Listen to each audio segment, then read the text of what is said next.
Hi children. Welcome to our Tot Steps channel.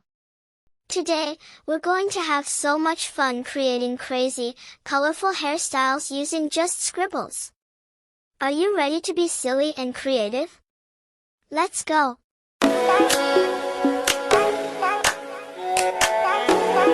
Hello, my little artists. Do you remember what we did yesterday? Yes, we had so much fun with our magic scribbling activity. You'll need a printed or drawn face with no hair, crayons, markers, or colored pencils. Here's my paper with a face, but oh no! It has no hair. That's where we come in.